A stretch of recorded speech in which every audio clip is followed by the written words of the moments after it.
Halo teman-teman, aku Najwa Senda dengan NIM 2301036008 ingin mereview sebuah film pendek yang berjudul Tilik tahun 2018 untuk pemenuhan tugas mata kuliah literasi media yang diampu oleh Bu Julananda.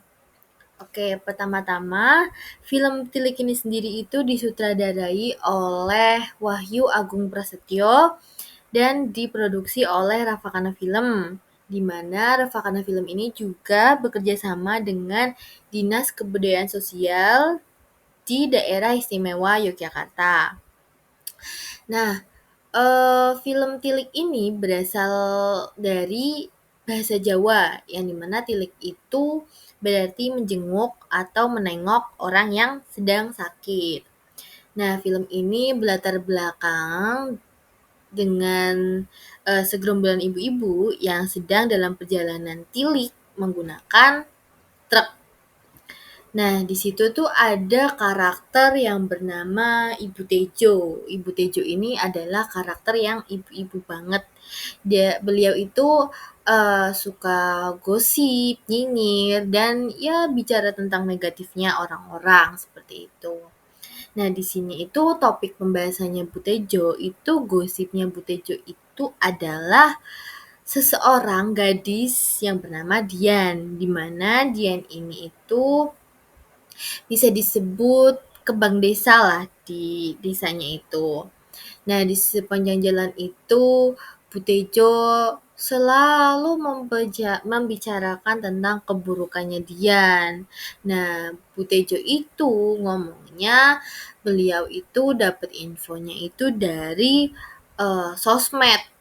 Nah, ini tuh berkaitan dengan literasi media karena adanya penyebaran informasi melalui media sosial yang kita itu juga nggak tahu bener apa enggaknya gitu. Nah, Bu Tejo ini beliau bilang lihat di sosial media Jen itu kayak gini, kayak gini, kayak gini. Lah, Bu Tejo itu langsung percaya dan langsung menyebarkannya kepada ibu-ibu yang ada di truk tersebut seperti itu. Nah, di sisi lain ada sosok yang bernama Yuning.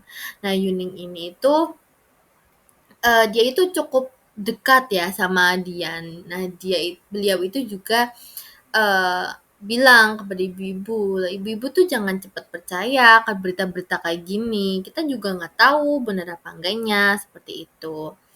Nah, pokoknya itu yang menetralisir itu ya Yuning ini. Yuning itu nggak suka loh cara bicaranya Bu Tejo yang nyinyir, yang gosip-gosip seperti itu.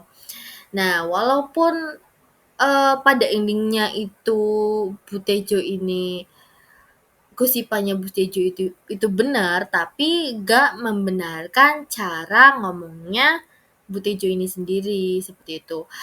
Berita apapun yang kita dapat di sosial media itu harus bisa kita saring, harus bisa kita cari kebenarannya terlebih dahulu sebelum mengasumsi mengasumsinya kepada orang-orang seperti itu. Nah, film ini juga mengkritisi cara penyebaran informasi yang tidak terverifikasi melalui media sosial.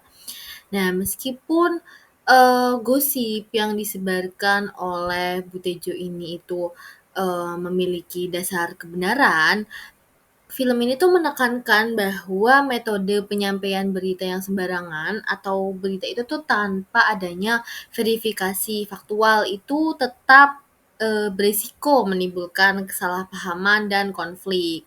Seperti yang ada di film itu, Bu Tejo dan Yuning itu sempat sampai cekcok gitu antara kayak eh, baik buruknya Dian seperti itu. Yuning yang tidak terima seperti Bu Tejo ngomong keburukannya tanpa disaring, Bu Tejo yang pengennya orang-orang tuh pada percaya seperti itu. Ya, seperti itulah. Nah, pesan yang didapat dari film ini itu tuh agar masyarakat itu tidak hanya menerima informasi secara mentah-mentah, melainkan harus teliti dan kritis dalam mengevaluasi setiap berita sebelum membagikannya, seperti itu. Jadi apalagi kita ya yang sebagai anak muda itu harus kritis teman-teman dalam menerima ataupun menyampaikan suatu berita. Kita itu harus tahu apakah berita itu benar atau tidak. Kalau misalnya berita itu masih simpang siur, masih abu-abu, lebih baik kita diam saja dahulu daripada menyebabkan asumsi-asumsi yang tidak-tidak. Seperti itu saja, terima kasih dan bye-bye.